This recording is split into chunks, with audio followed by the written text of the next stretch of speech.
Thursday evening, everybody. Welcome back to The Porch. It is a Volquest baseball podcast, and I'm your host, Eric Kane. And don't worry, back by the most popular demand, Luke Lipcius, coming up in a matter of moments. Going to talk to you here for a couple of minutes, get you set for the weekend, the start of the 2024 Tennessee baseball season at the Shriners Children's College Showdown. That's going to be at Arlington, Texas at Globe Life Field, so I really can't wait for that. But yeah, we got Luke Lipcius coming back, a VFL, former Tennessee first baseman. Tony Vitello will continue to call him a 46-year-old in media appearances when talking about the first base position and referencing Luke Lipcius. A lot of good stuff from Luke coming up here later in the show, but first, I do want to give some shout-outs and a big thank you again for welcoming on Spivey King and Spivey LLP for being a part of this podcast again. The Porch is presented by, once again, our friends, Spivey King and Spivey LLP. They can be your friends as well. We're talking about Tennessee versus the NCAA, and we're talking about court hearings and whatnot, and they specialize in this. Not necessarily going up against the NCAA, but you got a problem, they're going to find a solution for you, TN Trial Lawyers. They specialize in criminal defense, family law, and personal injuries.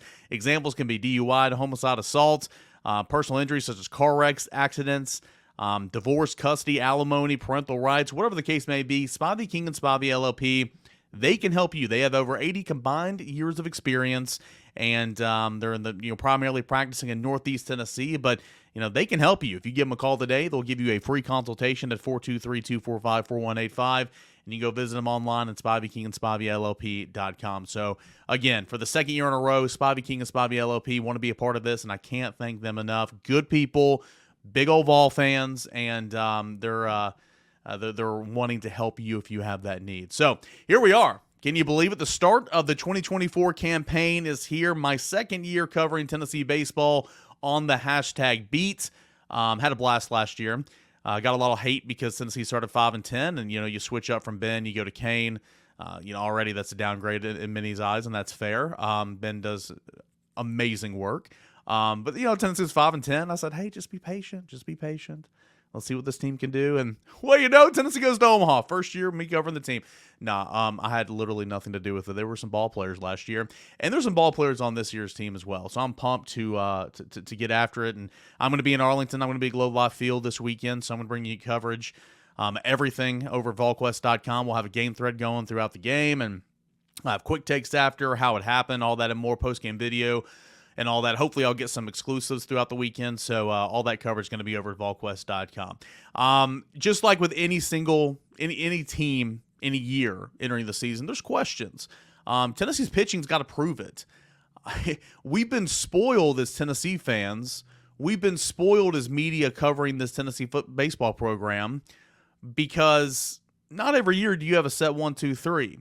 Tennessee not only had a set 1-2-3 each of the past two seasons, they had a set 1-2-3 and then 4-5. They could move into that 1-2-3 weekend rotation with ease. I mean, Camden Sewell has proven throughout his career that he could be a starter for Tennessee. He's gone now. Seth Halverson proved that he could be a starter in his career in the Southeastern Conference. He's gone now. Of course, we know Chase Burns transferred out to Wake Forest. We're not going to talk about that here on this podcast. Andrew Lindsey started in the bullpen, moved to the Friday night role. He's gone and was drafted by the Marlins and was traded, I believe, to the Mariners, if I'm not mistaken. Chase Dolander, drafted in the top 10, number 8 overall to the Colorado Rockies, so he's gone. My point is, and Blade Tidwell, of course, a couple of years ago was with the Mets. My point is, Tennessee has had the luxury of proven veteran arms, and you just didn't have enough space for them. Well, this year I think Tennessee's got a lot of firepower, don't get me wrong, but it's very much unproven. You have Drew Beam coming back, and he's going to lead this starting rotation for Tennessee. He will pitch on Saturday night. It became more and more evident in my eyes. I think I made a note on the board, or somebody might have asked me, like, hey, coming off the Pizza Series, and the Pizza Series is the final scrimmage, the final inter-squad scrimmage weekend before the opening season. This was last weekend. And I think somebody asked me, like, hey, what do you think the order will be now? And I said, just because I don't know, I mean, I would still say Beam on Friday, but it wouldn't shock me whatsoever if it's A.J. Russell. Because A.J. Russell was dealing. A.J. Russell got some run on that fastball. It's getting up in the mid to upper 90s last weekend. It looked really, really good. And he's a 4-pitch guy now. He's got a slider. I had to sit down and spoke with him off the record couple of weeks ago when they were just kind of getting back into things, and he feels really good about his repertoire, and he's grown, and he's He was patient last year, and he's ready to go. And he looked incredible in the Pizza Series. Easily the best pitcher Tennessee had all weekend. So A.J. Russell's going to get the start on Friday. And I knew, because they pitched both Russell and Beam on Friday of last week in the Pizza Series, I knew they were kind of seeing, all right, which one's going to go Friday, which one's going to go Saturday. Now, that became pretty evident. So Beam's going to go on Saturday, and Tony Vitello said stability. Stability. That's what you get in Drew Beam. You know what you're going to get every single time, and you want to let these guys know what day they're going to pitch ahead of time. And I can't wait to see what Drew Beam does on Saturday, moving off for the first time in his career from the Sunday role.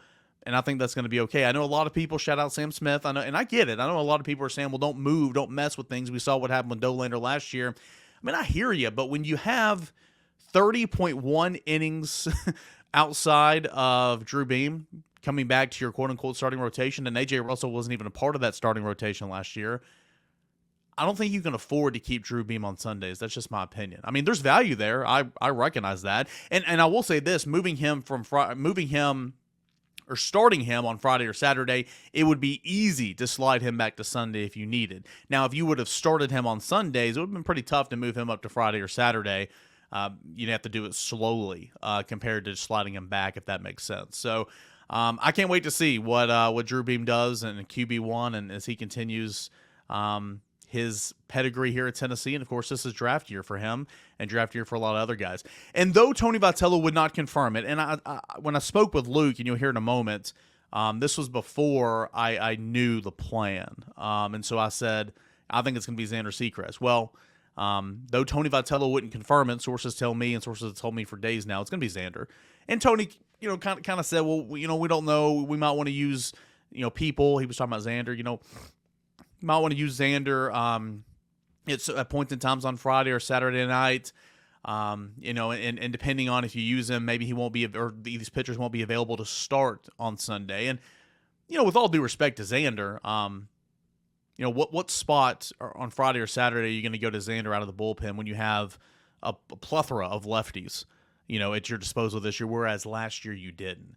I just think it makes sense to keep Xander there and start him this weekend. And sources tell me that's exactly what's going to happen. Now, it's important to keep in mind, pitch counts are going to be low, all right?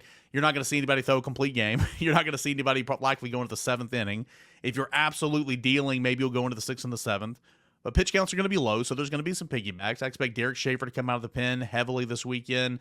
When I say heavily, I mean ride a couple innings if he's looking good. Maybe Matthew Dallas. Of course, A.J. Causey is going to be there. Of course, Nate Snead's going to be there. Aaron Combs towards the back end of the bullpen. You've got some of these young guys, Luke Payne, Dylan Loy, Braden Sharp potentially. We'll see what happens. But I'm excited to see how this pitching kind of comes together.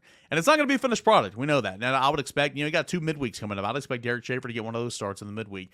But Derek Schaefer and Matthew Dallas will be hunting down starts as the year goes along. That's my prediction. But I'm rooting for Xander, and I know a lot of people here are, and I'm excited.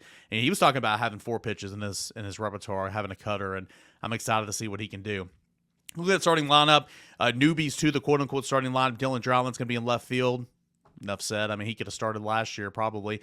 Really, really good player. Excited to see what he can do. He'll be at the top of the order, in my opinion. Hunter Ensley will be in center field. He's a returner. Kavaris Tier is going to get the start in right field. I do believe Reese Chapman's going to play some this year. I do.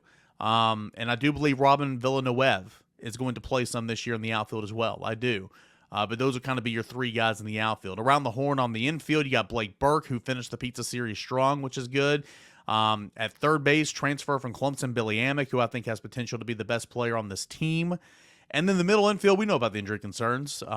Ariel Antigua, who is likely destined to be the starting shortstop as a true freshman, out with a thumb injury for a couple weeks. You had Alex Perry, who was in the running, hamstring issue. Dean Curley, freshman, who was coming on strong, taking advantage of all the injuries. He was out sideline with a hamstring injury. Sounds like both Perry, and I can speak on Perry. I mean, he played in the Pizza Series. He played in the field at third base, and he was hitting for the last 2 weeks. Sounds like Perry and both Dean Curley are really close to returning. Now, we could probably see Perry play at some point this season, at some point this weekend. I would be curious, though, if he'd be in the middle infield, trying to kind of ease him back into the field. Now, he's more of a third baseman, Alex Perry from JUCO. More of a third baseman. His built is very much a third baseman, but he can play the middle infield. And when Tennessee continued trying to search for a shortstop to replace Maui Ahuna, all options were on the table. So because of the injuries, the last 2 weeks or so, it's been pretty much every rep, at least that I've seen, and especially in the pizza series, it was Christian Moore at shortstop and Brad Key Lowry, another JUCO product, at second base. Brad Key's more of a second baseman. Of course, we know Christian Moore. We know how he's built. We know his athleticism. He looked good in the pizza series. He did. And, we'll see exactly what he looks like in live ball action. But that's what I'm expecting the majority of this weekend to look like. Simo at short and Brad Key Lowry at second base. Now behind the plate, everybody's pumped about Cannon Peetables, and you should. Dude scorched earth in the pizza series. By the bottom of the second inning in game 2, he had already homered 3 times in the pizza series. Dude's a hitter, and dude's going to be in that lineup even when he's not behind the plate, in my opinion, majority of the time. Cannon Peetables will be your starting catcher, in my opinion. But I will tell you this, and I've said this for weeks, and people are probably getting tired of me saying it. Cal Stark is going to catch this year for Tennessee. In my opinion, Tony even said this on Wednesday's media session, Cal Stark's going to grab a star behind the plate at some point this weekend. Now, it is of my opinion that Cannon Peebles will be a designated hitter when that happens. Cal Stark controls the staff well, works with the staff well. He's good behind the plate. Remember, Cannon Peebles only caught 9 games as a true freshman last year at NC State. He was plugged in at DH the entire year, was a freshman All-American, All-SEC, All-ACC, and all that. But 39 of his starts, I believe, came at DH, and 9 of his other starts came behind the plate. But he's working, and he's going to catch a lot, but Cal Stark's going to catch too as well, in my opinion. So that's kind of the quote-unquote starters, if you will. Again, I mentioned Antigua, Perry coming back from injury. I mentioned Reese Chapman. Dalton Barger is going to be utility. He will be a DH. He will be corner outfield. He can play corner infield, in my opinion. He will come off the bench. Dalton Barger is going to be a Swiss Army knife for Tennessee this year. Can't wait to see what he looks like. He was the DH in all 3 of the games for the pizza series, but I would remind you that Cannon Peebles was on the other team. It's not just cut and dry. He'd be your DH. He might be for game 1 if Cal Stark were to be behind the plate, but Cannon Peebles was on the other team. Robin Villanueva, backup first base. You got so many options. We'll talk to Luke about this here in a moment. You got so many options at first base this year if Blake Burke were to struggle. But Blake Burke ended the pizza series well. So much potential. He looks a lot better. Now you can tell he's dropped some weight, and man, if he's just got so much raw talent. And I'm excited to see the steps he's taken over the offseason. So, yeah, that's kind of a look at kind of the main contributors, if you will. And I'm excited to see what it looks like. Quickly, a quick little overview. And tomorrow I'll have a written preview of the weekend. But quickly, Texas Tech. On paper, it's easier as the weekend goes on. But that's why you play the game. You don't play on paper. Texas Tech, number 21 in the polls, according to D1 Baseball. You've got preseason pick number 4 in the Big 12 poll. You've got 41-23, 12-12 in Big 12 play last year. It was bowed out in the Gainesville Regional after taking down Florida once. Tennessee last met Texas Tech in the Round Rock Classic back in 2020, beat them 6-2. Getting the start against Tennessee will be a righty by the name of Kyle Robinson. He's 1-1 in 18 appearances last year, where he started 5 games, an ERA north of 5 at 5.36. 45 innings in the third, 45 strikeouts, 19 walks. He will get the start against Tennessee. Some bats to be on the lookout for. Kevin Basil, catcher, moving over from third base. He hit .348 last year, 62 ribbies, 10 home runs. Gavin Cash is a slugger, .326 at the plate last year, 26 home runs, 84 RBI. So those are some guys to be on the lookout for. Oklahoma, preseason pick to finish 7th in the 6th, tied for 6th in the Big 12 rankings. They were 32-28 last year, 11-13 in Big 12 play. They were in the Charlottesville Regional. Last time Tennessee played Oklahoma and Baylor, who I'll get to in a moment, was in the Shriners Showdown in 2022 when it was in Houston. Beat Oklahoma 8-0, beat Baylor 10-5. Getting the start against Tennessee on Saturday, it's been listed that right-hander Braden Gritton will get the start. He's a Texas Tech transfer, ironically. He was sitting 97-98 in the fall with his fastball. Control was an issue for him last year. In 50.2 innings pitched, he had a .586 ERA, 31 walks. 31 walks. So dang near almost a walk-in inning. I know not quite, but it's pretty close. So Brandon Gritton, it looks like he's going to get the start against Tennessee on Saturday. He is a righty, and some names to be on the lookout for. John Spikerman. He's a speedster towards the top of the order. Catcher Easton Carmichael, just a solid player, 300 hitter, 6 home runs, 48 RBI last year, 8 doubles. Bryson Madron, 12 home runs, 51 RBI. He'll be in the middle of the order as an outfielder. And then you look at Baylor. Baylor struggled last year, 20-35, 6-18 in Big 12 play. Preseason pick number 12 in the Big 12 Conference. Don't know who's going to start against Tennessee for Baylor because this will be on Sunday. But you got Mason Marriott, who's going to be starting one of these games. Colin McKimmey, who's coming off Tommy John surgery. Jared Manson, who could potentially be a guy that throws against Tennessee. We just don't know yet. It really just depends. It's TBD for them as well. It really just depends on the weekend. And some guys to look out for in that lineup for Baylor. Hunter, gosh, I don't even know how to say his name. Telepinski, a 308 hitter, 6 home runs, 34 ribbies last year, 10 doubles as well. Jack Little, transfer from Wichita State, and Enzo Abadakata. Yeah, I tried really hard there. Gonzaga last year, a couple of transfers to that Baylor lineup. So again, I'll have all this written on the site for tomorrow, but without further ado, let's get into Luke Lipcius. All right, backed by popular demand, former Tennessee first baseman Luke Lipcius joins the Porch as Tennessee heads down to the Shriners Showdown in Arlington, Texas. All right, I lied. I got to get some props real quick. 60 seconds to my buddies over at Spivey King and Spivey LLP. 3 partners, Matthew A. Spivey, J. Matt King, and Richard A. Spivey. You got a problem, let them find a solution for you. It's a T&N Trial Lawyers. Again, they specialize in criminal defense, such as family law and personal injury. Examples of that could be DUI, homicide, assault, divorce, custody, alimony, parental rights, personal injury, such as car wrecks, accidents, and more. Have over 80 years of combined experience. And Spivey King Spivey LLP provides representation throughout the state and federal courts of Northeast Tennessee. The firm has a vast amount of trial experience. Practice has been in place for 43 years, with this specific partnership forming in 2012, while also having partners who are energized and ready for today's modern legal demands. Practicing primarily in Northeast Tennessee, the Tri-Cities of Sullivan County, as well as Hawkins County, Washington County, and surrounding areas, the firm has multiple awards and attorneys who are rated by super lawyers in the Mid-South with real trial experience.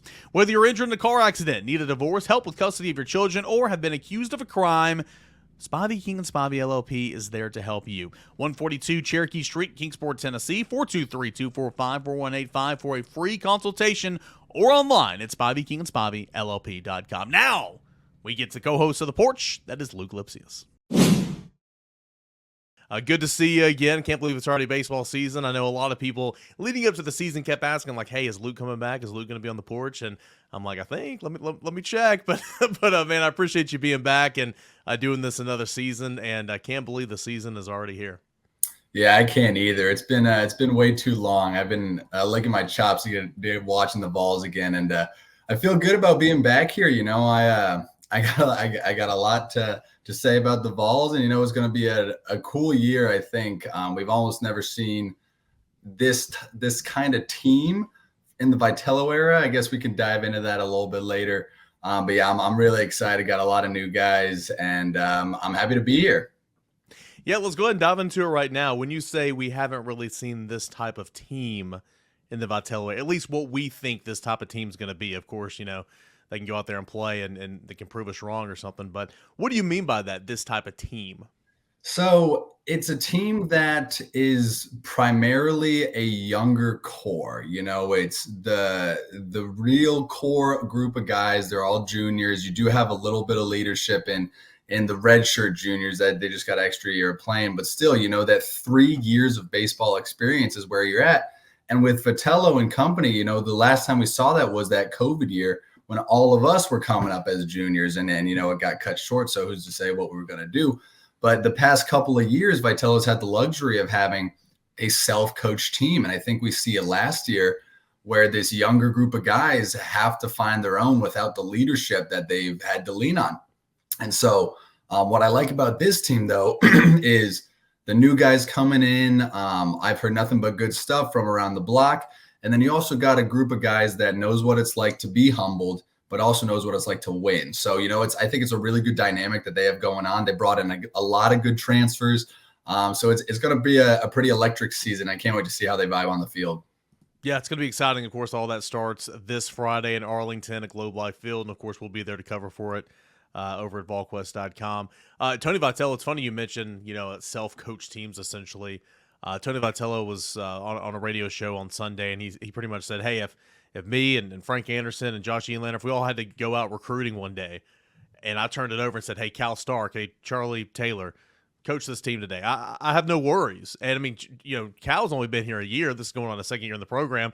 Chuck's been here like 4 years, but I think that's a really big testament just to know that you have those type of guys, and the culture is obviously where you want to be because the leadership's where you want to be. I thought that comment was pretty telling. I mean, we all make the jokes like, oh yeah, Charlie's been here, Chuck's been here for a decade and all that, but for a coach to say, maybe it was in jest, but to say like, hey, if we went away and just said these two guys are going to coach the team, we wouldn't have any issues at all. I thought that was a pretty telling comment.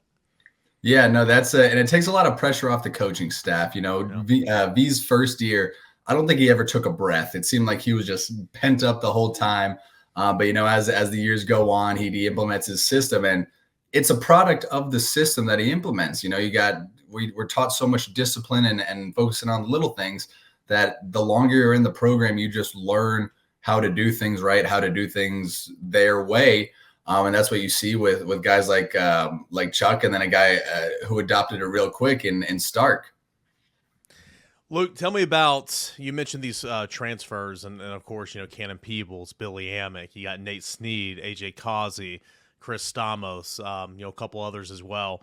What have you heard about these guys, and what do you think that they're going to bring, to the team? I know that it's not, the fall is about trying to get integrated into the culture, into the clubhouse and all that. I know it doesn't happen overnight, but outside of Billy Amick arguably being one of the better players in the SEC, Cannon Peebles arguably being maybe one of the better players in the SEC, what are these guys, what have you heard that these guys, what about their games do you like that they're bringing to Tennessee? Well, I like that they're bringing some big game experience. We're not talking about JUCO transfers. We're talking about guys that have come from big name programs, so they know what it's like to compete in front of a good crowd, to compete in front of real pressure. And so, they're also not just younger guys. It's good talent. It's a good mix of talent. He didn't bring in 5 middle infielders. There's just a lot to like about these guys, and I'm really excited to see what they do because, even though they have played for these big schools, there's just nothing like the SEC, and especially starting out in a place like Globe Life Field is something else. It feels like a regional out there, and I think they'll be able to hold their own, but I'm just excited. Have you been to Globe Life? Yeah, you haven't played there. You guys were at Minute Maid. We were Minute Maid, but Globe Life, I mean, every single time I watch the Shriners Classic or whatever on whatever network it is, I'm like, oh, that's one place that I would love to play. And we see that when I was there, it wasn't until I think the last 2 years, whatever it was, we were in these big preseason tournaments, and now it's year after year after year, and it's such valuable experience to be playing in front of the crowd that's inevitably going to show up, especially for that Friday night game against Texas Tech. In a big stadium, there's just a different air to it, and getting that out early, getting the jitters out while you're still focusing super hard on playing, it's extremely valuable. And we'll also get a little taste of what these guys are made of. Yeah, kind of on that note, I feel like, and being on a team for a couple of years, being a team leader, being a very big contributor, you've gone and played in these big-time tournaments to kick off the season, or really just starting the season in general. It feels like probably, you just got all this pent-up adrenaline. You're just ready to go. As a player, how do you approach the start of the season? Because I feel like you want to stay calm, you want to stay cool, collected, but you're excited. You're pumped about going and playing in front of that crowd in an MLB stadium against a quality opponent in Texas Tech, and as the weekend goes on, some other good competitions. How do you approach that as a player and then as a team leader? What are those guys in the locker room saying kind of heading into this weekend? Yeah, it's one of those things where you have to balance the whole mantra of, we've been practicing for this, you just got to go play, but also with, this is really cool. So take it for what it is. We're playing at a major league park. We're going to be playing in front of a great crowd. So it's balancing those two things. You can't hype yourself up too much and you can't play it down too much. And so I think that's where, these older guys with experience playing in it and playing in Omaha and even bigger stages are going to say, hey guys, take it all in, have your moment, but then you got to reel it back in and you got to play ball. And that's what you've been practicing for in the grueling fall, those 40-degree sleeting games that you play through and the scrimmages. So you just got to realize it's what you've been practicing for, and you can just go out there and play and you do you. So I was over at the stadium all last week, and I was watching those scrimmages, the pizza series, as you guys call them. Mm-hmm. And I took detailed notes, and I wanted to get a really, really good feel. And I've been over there and seen them a couple times in the fall, and of course a couple times since they've been back. But I wanted to see kind of what it was going to look like for opening weekend. Tell me, that pizza series, that last 3-game series before the start of the regular season, what's the goal of that series, and how close?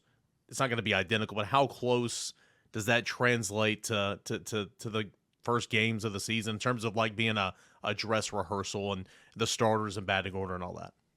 So one thing that V's always preached, and as you get older, you realize it, is as you look at how the teams operate while they're playing this series, because you could treat it as another spring or fall scrimmage or whatever, and you go out, you kind of just sandbag it, do whatever, or you can go out and you can compete your butt off, and it's really close games. You can tell people are super into it, and when the games are really competitive and that your players are into it, that's telling of a good team. That's telling of a well-coached team. That's telling of players that want to play the game just to do it, and also want to be the best version of themselves.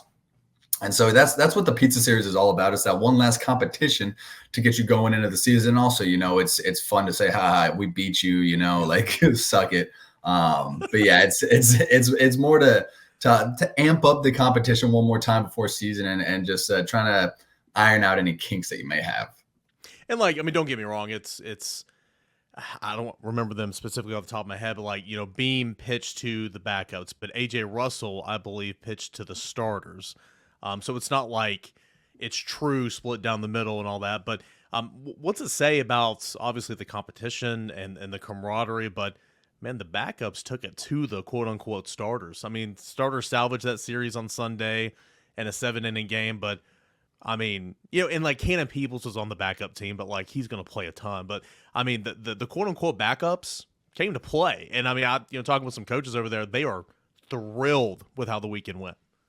So that's almost what you want, because, you can have players who have been around the block, who have done really good things, and they think, oh, you put us all together, watch out. And then you have, the quote unquote backups come in, they say, hey, we're coming for you, be on watch. And so that's all you want as a coach is competition.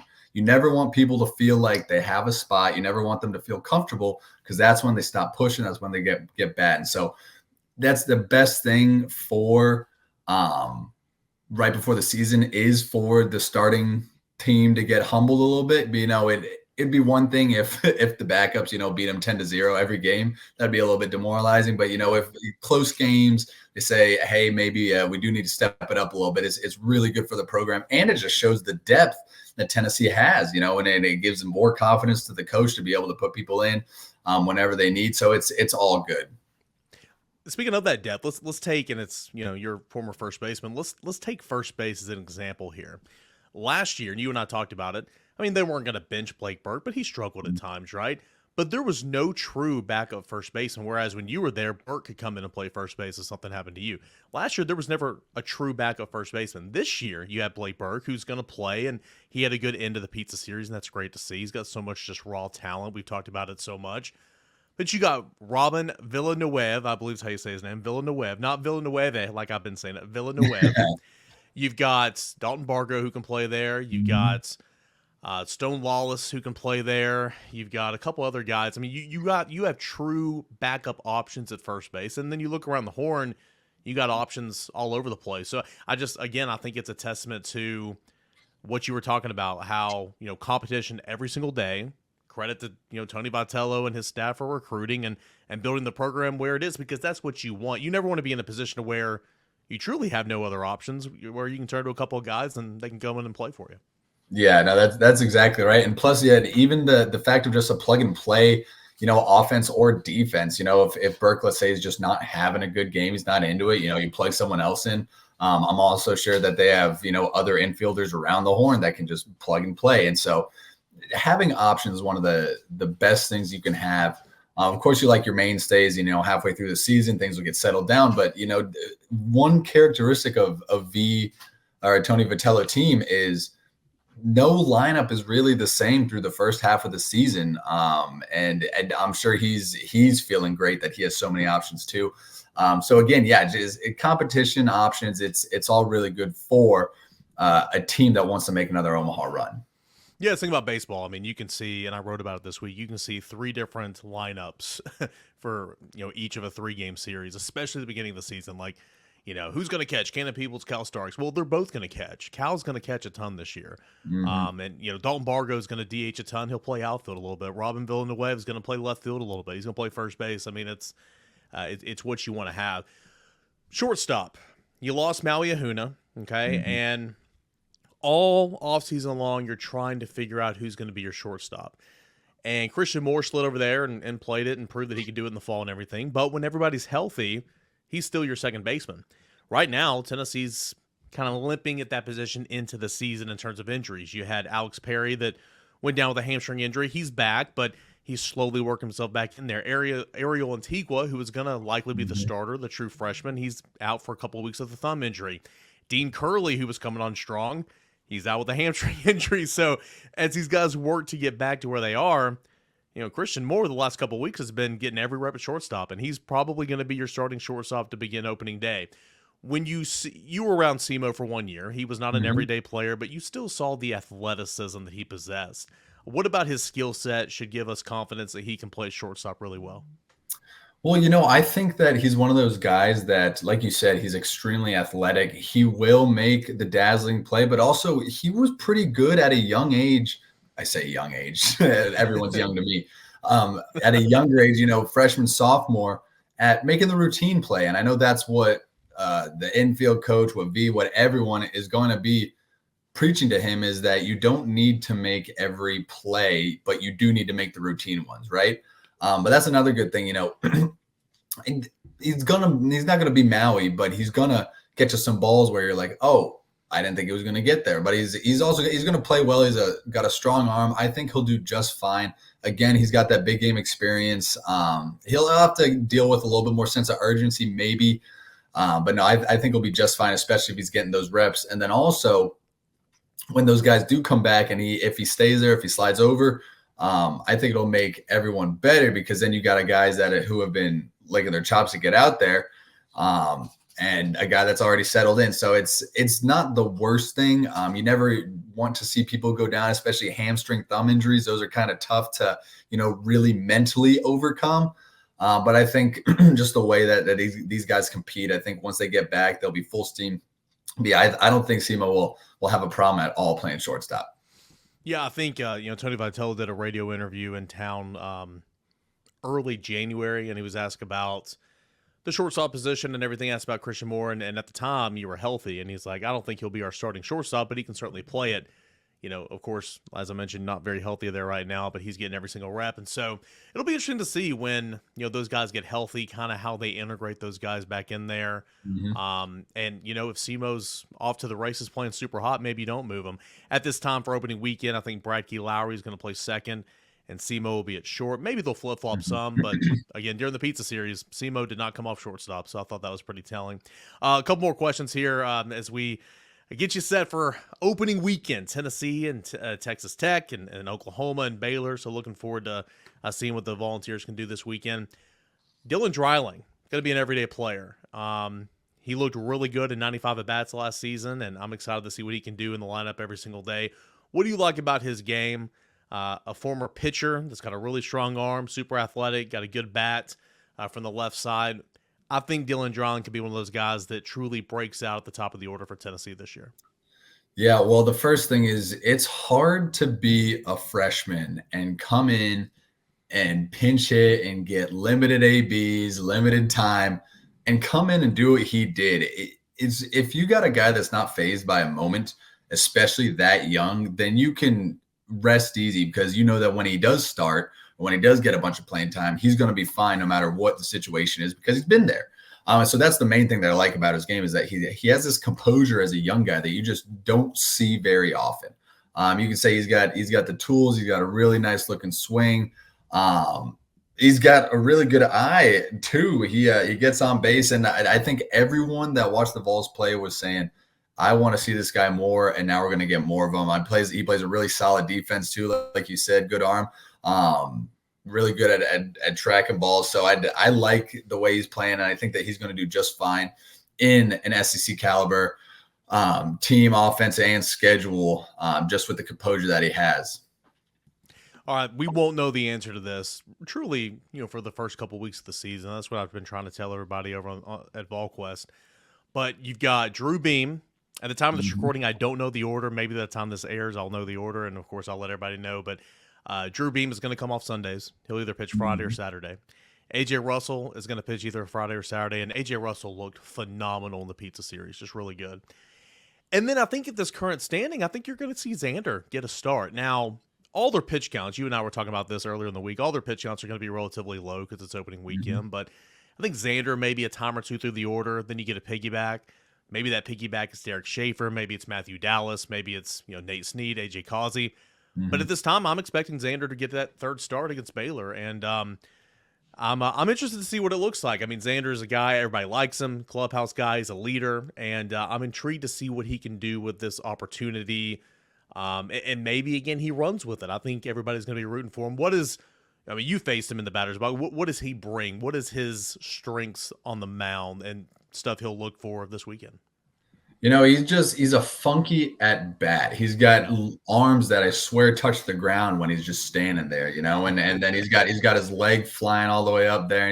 It's not very comfortable. And I think you see that's why he has so much success. He also keeps you on your toes. He can flip in the breaking ball whenever. He's got a good changeup. He's also got some zip on that fastball too that he likes to play with every once in a while. But it's one of those guys that almost makes for a really good Sunday starter. It's not your typical 3-game series because you're playing different teams. But on that Sunday, everyone's gonna be worn out. They're gonna be banged up, and they're gonna be just grabbing whatever they can. You got a guy that has a lot of experience. You got a guy that throws a lot of strikes. It's the perfect combination for me to at least start the game on Sunday. Of course, you like him in the bullpen too in case you get in a jam, but I think that they were going to platoon him anyways. I would say maybe 3 or 4, like you were saying, and then get some other guys in. I wouldn't expect to see more than 5 or 6 from Beam and Russell. That's about what it usually starts out with. So we'll be able to see the whole staff and see what they got. But yeah, it'll be maybe like a teeny tiny preview of how they're going to run the season, as in who's going to come in after the starter and then who might be closing the games. But of course, you take everything with these first couple series with a grain of salt because, people are still settling in.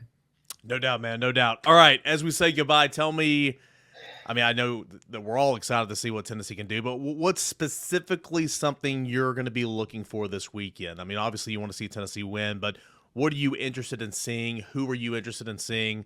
Tell me what's on the to-do list whenever you're watching these games. So I'll split it into 2 for this weekend. I'm really pumped about this Texas Tech Tennessee game. The last time we played Texas Tech was back in 21, I believe, in that Round Rock Invitational. We beat them when they were the number 1 team. I don't think they have anyone that remembers that far back. I'm sure their coach does though, so he's gonna have a little something to play for. But also, they got a contender for Golden Spikes in Gavin Cash, and just seeing what Beam's going to do against him and that core of that lineup. I think they're returning their 2 through 5 hitters who all had really good years last year. So I'm excited for that matchup. And then just as far as the season goes, I'm excited to see how the juniors on the team deal with all the hype and the hubbub about, where they're ranked or what the draft status is like, because that's a make or break for a player. If you can handle it, then you can go on and do great things, and then some people crumble. So I think it's a couple good things to watch for. But yeah, this Friday night game under the lights at Globe Life, I'm very excited for it. A couple of draft eligible sophomores as well. I believe Dylan Dreiling is one of those guys. So of course will be a big year for him. Luke, man, appreciate it as always. Can't wait to do this every single week. We'll talk again next week. We'll talk about what we saw and, of course, look ahead to some midweeks and getting back to Lindsey Nelson Stadium for a long haul before SEC play. Yeah, well, I'm happy to be back. Awesome stuff as always from Luke Lipcius, former Tennessee first baseman and my co-host here on the porch. And I knew you guys would be intrigued and be pumped to listen to Luke because he was so fantastic last year. I am going to ask him sooner or later on the air or on this podcast. I retweeted back in the summer whenever his brother made his Major League Baseball debut, whenever he hit that home run, and Bally Sports went up with a microphone to the family, and Luke and his parents and girlfriend and everybody were there, and Luke took the mic and was just ecstatic. And I want to talk to him about that. If you don't know what I'm talking about, go find that video somewhere. It was on Twitter over the summer. Some real good stuff there from my co-host, Luke Lipcius, and I'm going to ask him about it maybe next week on the show. So appreciate you guys for being here again. Tennessee against number 21, Texas Tech. That's going to be tomorrow night, Friday, 8 o'clock. Oklahoma comes on Saturday. It's going to be 8 o'clock, and then Baylor will be Sunday night, 7:30. Every game is going to be streamed on Flow Sports, but you can listen to a audio call from John Wilkerson. Won't be on radio, but an audio call will be streamed on the UT Game Day app and at utsports.com. Follow the coverage all weekend long over at Volquest.com. We'll see what Tennessee does in the Shriners Children's College Showdown before coming back for a pair of midweeks against UNC Asheville and ETSU to begin this baseball season. Appreciate you guys as always. As always, a big thank you to our friends Spivey, King and Spivey, LLP.com. You got a problem? Let them find a solution for you, T and Trial Lawyers. A free consultation at 423-245-4185 or Spivey, King and Spivey, LLP.com. More of the porch next week. We'll see what Tennessee does this weekend. Appreciate you guys for being here and listening to us here at Volquest.com.